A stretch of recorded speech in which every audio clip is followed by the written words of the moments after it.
ఇంకొక విషయానికి వస్తే నిన్న హైకోర్టులో ఈ 8th chapter Srikrishna committee report మీద జడ్జి వ్యాఖ్యానాలు చూసినాక ఆ శ్రీకృష్ణ కమిటీ సభ్యులకు అంటే వాళ్లకు అంటే సిగ్గనిపించాలి.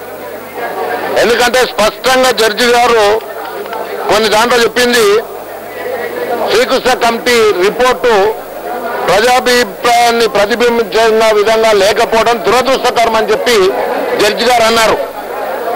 కమిటీ తన పరిధిని దాటి వివరించి చెప్పినట్టుగా రిపోర్ట్ ఇచ్చినట్టుగా అది ఉంది.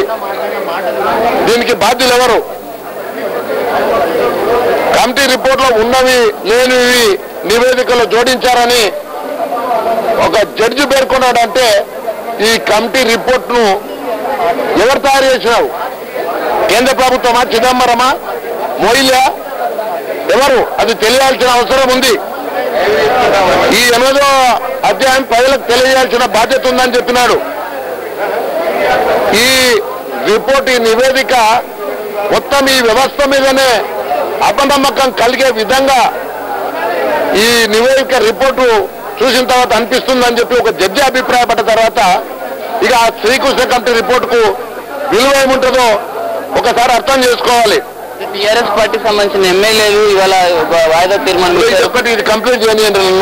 ఒక్కటే నేను చెప్తున్నాను, శ్రీకృష్ణ కమిటీ 8వ అధ్యాయంలో మమ్మల్ని అందరూ నక్సలైట్లుగానో సంఘ విద్రోహ శక్తులుగానో ఎవరైతే తెలంగాణ కోరుకున్న వాళ్ళంతా దొంగలను చిత్రీకరించినట్టు మాకు కొంత చూచాయగా మాకు తెలుస్తా ఉంది.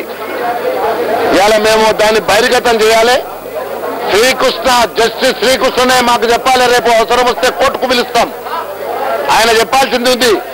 ఈ 8వ చాప్టర్ ఎవరు ఆధారంగా ఎవరి వాదనలు అంటే ఎవరి వాదనలు ఎవరిచ్చిన రాతపూర్వకంగా ఇచ్చిన వాదనల దేంతో మీరు 8th చాప్టర్ తయారు చేసినారు?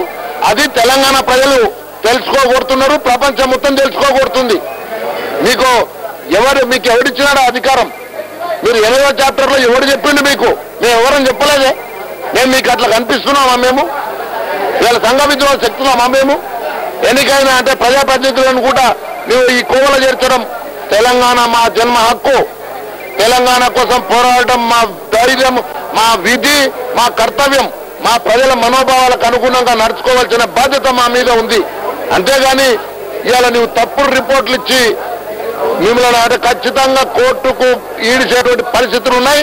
మీరు మొట్టమొదటి ఒకటే డిమాండ్ చేస్తున్నాం, 8వ నివేదిక ఏ ఆధారంగా ఇచ్చినారు? ఎవరు కోరితే ఇచ్చినారు? ఎవరి వాదనల మీద ఇచ్చినారు? అది తెలియజేయాల్సిన బాధ్యత జస్టిస్ శ్రీకృష్ణ గారికి ఉంది.